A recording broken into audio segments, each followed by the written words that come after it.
Friends, as UPSC Prelims results are out, those who clear the examination have got 3 months of time to clear mains exam.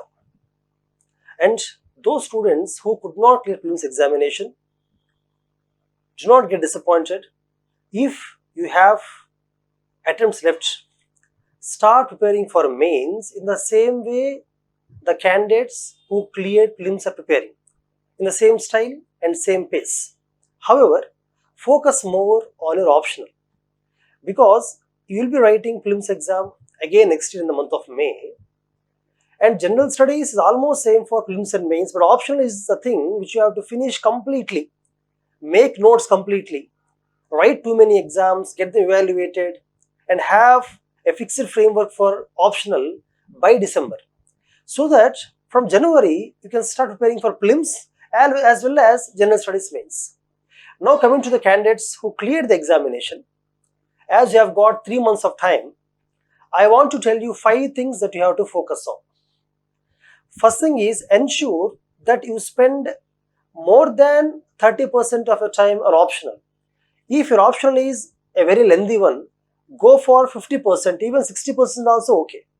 Because optional is the only thing where you can show the competitive advantage compared to any other body.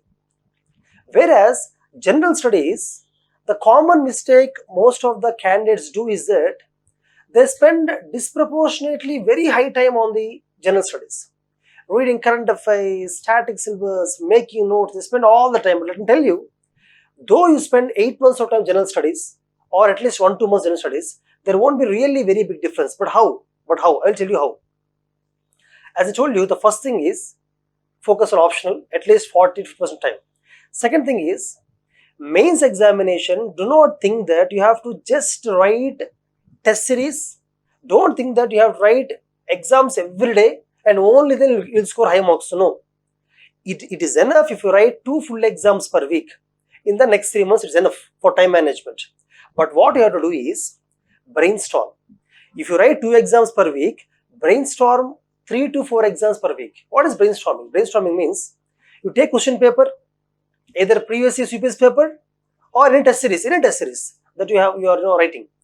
Take each question. Either you can sit alone or sit with 3 to 4 peer group, your friends who are writing mains this year. Take question, discuss what points you would write, and listen to what points your friends would write, and also listen to value addition. For example, a friend may say that for this question you can draw this kind of map. Another friend may say that you can draw this kind of flow chart or some sun diagram. So listen to your friends, you also brainstorm. In this way, what happens is, not just you will be able to strengthen your points, you will be able to get multiple viewpoints. So do this for sure.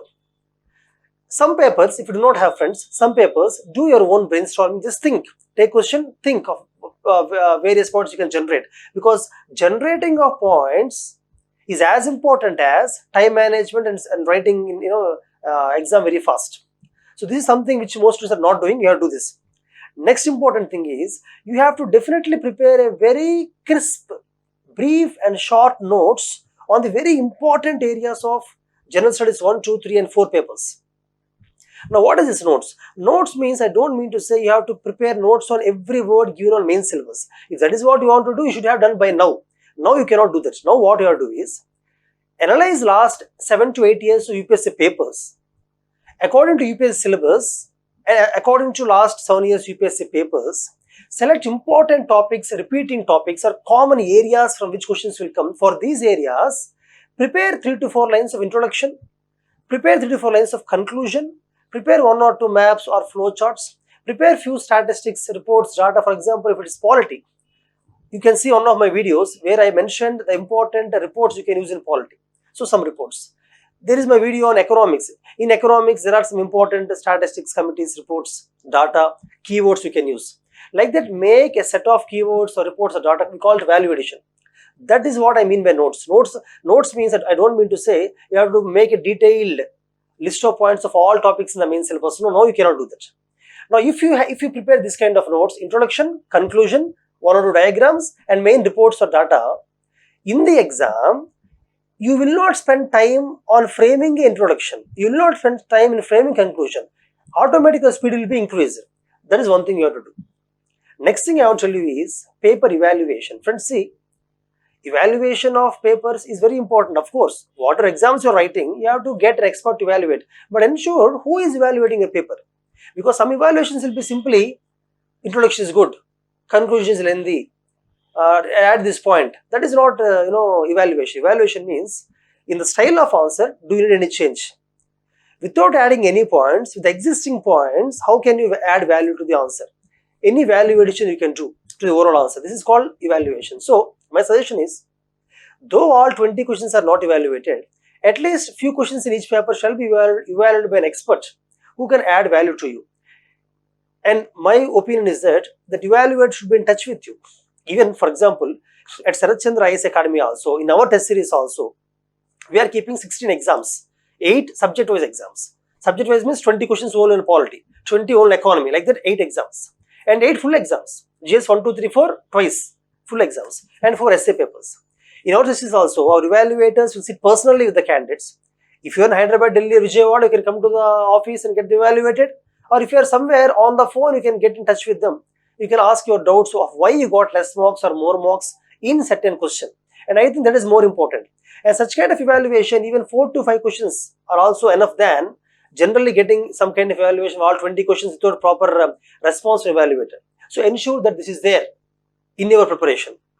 And coming to the optional, spend your optional time equally in making notes on important topics, writing previous papers, analyze the trend of last 7 to 8 years, ensure that most of the questions, ensure that you identify the pattern and important areas from which questions will come.